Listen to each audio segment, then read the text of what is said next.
Let's see the question. The question says, suppose a monatomic gas is contained within a vertical cylinder that is fitted with a movable piston. The piston is frictionless and has negligible mass. The area of piston is this, and the pressure outside the cylinder is 1.0 10 to the power 5 Pascal. Heat is given, removed from the gas.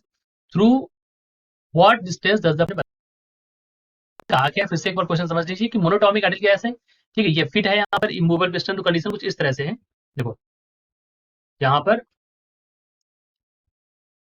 Let me draw that, देखो इस तरह की condition है, ठीक है, ये अपने पूरा यहाँ पर है। अब यहाँ पर पिस्टन यहाँ पर है इस जगह पर ऐसे, ठीक। अब क्या हो रहा है, इन्होंने कहा है कि contain in a vertical gas that is fitted with movable piston, तो यहाँ पर एक गैस भरी हुई है, ठीक। The piston is frictionless and has negligible mass, तो पिस्टन जो है आपका ये फ्रिक्शनलेस है, इसका मास भी नेग्लिजिबल है, ठीक। इन्होंने कहा है the area of piston is this, तो इस पिस्टन का हमको एरिया दे रखा है, राइट। फिर कहा है कि and the pressure outside the cylinder is this, heat is removed from the gas, तो what distance does the piston drop, कितना डिस्टेंस जो आपका पिस्टन है ये ड्रॉप कर जाएगा, यानी कि कितनी दूरी ये कवर कर लेगा, मतलब कितना ड्रॉप हो जाएगा इसमें, ये आपको यहाँ से बताना है, ठीक। अब देखिए यहाँ पर हमें पता है पीवीटी थर्मोडायनामिक रिलेशन, तीनों चीजें हैं। हीट आपको रिमूव करी है इन्होंने, हीट जो निकाली है वो निकाली है 2093 जूल। तो क्या क्या दिया गया है हमें क्वेश्चन में, सबसे पहले ये आप लिख लेंगे, जब भी क्वेश्चन सॉल्व करेंगे तो ये अप्रोच लगाएंगे, हमें जो दिया गया वो लिख लेंगे, 3.4 इंटू 10 की power -2 metre square that is given. P की वैल्यू दे रखी है 1.01 इंटू 10 की पावर 5 पास्कल, ये दे दिया आपको। क्यू की वैल्यू आपको दे दी इन्होंने -2093 जूल, ये मैंने माइनस लिया क्योंकि निकाली गई है, ठीक है। अब देखिए यहाँ पर मैं आपको बताऊंगा यहाँ पर की कॉन्सेप्ट, जिससे आप इस क्वेश्चन को सॉल्व करने वाले।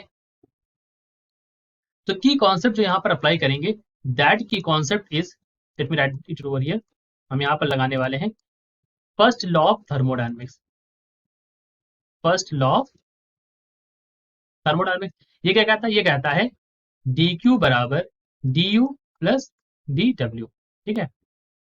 यू हमारा इंटरनल एनर्जी है और ये हमारा वर्क डन है, ठीक। ये हम यहाँ पर अप्लाई करेंगे, चलिए करते हैं इसको सॉल्व। अब देखिए अकॉर्डिंग टू क्वेश्चन अगर आप देखें यहाँ पर, तो ये सब दे रखा, देखिए यहाँ पर मोनोएटॉमिक गैस यूज करी गई है।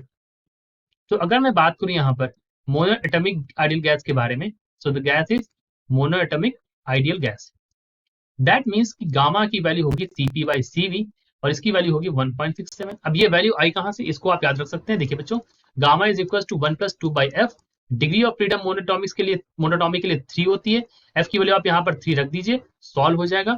इस तरह से हम मोनोटॉमिक का निकालते हैं, ठीक है। ये मैंने आपको एडिशनल यहाँ पर बता दिया।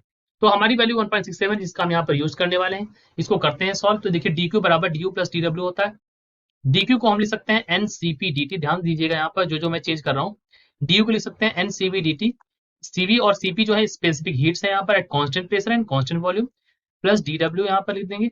अब आप यहाँ पर लिख सकते हैं dw की वैल्यू हो जाएगी, सो इसको लिख सकते हैं dw या डेल भी लिखते हैं कई बार इसको, तो अभी मैं d यूज कर रहा हूँ तो d लिख देता हूँ, dw is equal to ndt, ये हो जाएगा cp माइनस ऑफ cv। ध्यान रखिएगा एक रिलेशन होती है जिसको हम बोलते हैं मेयर्स रिलेशन, और उससे में समझ में ये आता है कि cp माइनस cv बराबर r, ये कहां से मिलता है, ये हमको मिलता है मेयर रिलेशन से। तो आप यहाँ पर लिख सकते हैं dw बराबर, यहाँ पर हो जाएगा ndt और यहाँ पर हो जाएगा r, तो dw को लिख सकते हैं pdv that is equal to ndt r।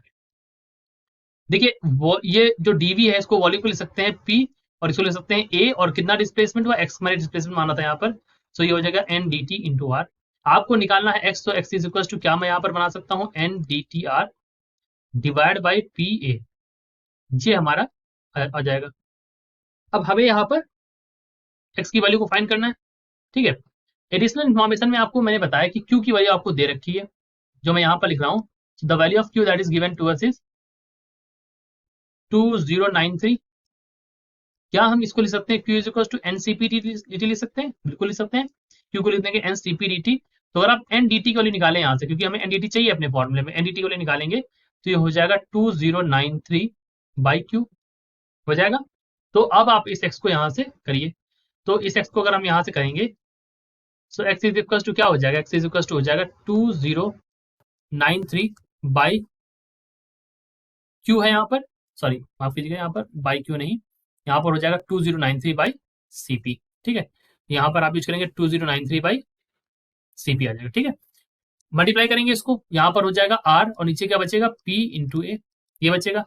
अब हम इसको फर्दर सॉल्व करते हैं। फर्दर सॉल्व जब करेंगे इसको तो आप एक्स की वैल्यू यहाँ पर लिख देंगे। देखिए सीपी बराबर क्या होता है, सीपी बराबर एक और चीज ध्यान रखेंगे, सीपी बराबर होता है gamma R divide by gamma minus one, ये भी आप ध्यान रखेंगे, ठीक है।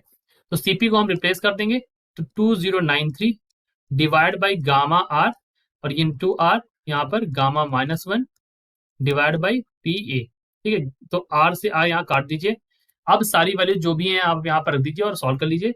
एक्स की वैल्यू आपको यहाँ से मिल जाएगी, तो एक्स इज इक्वल टू हो जाएगा 2093 multiplied by gamma minus one यानी कि 0.67 बचेगा एक घटाने से, और यहाँ पर फिर बचेगा 1.67 गामा की वैल्यू है, और पी की वैल्यू दे रखी है 1.01 10 की पावर 5 पास्कल, और यहाँ पर एरिया दे रखा है 3.14 10 की पावर -2।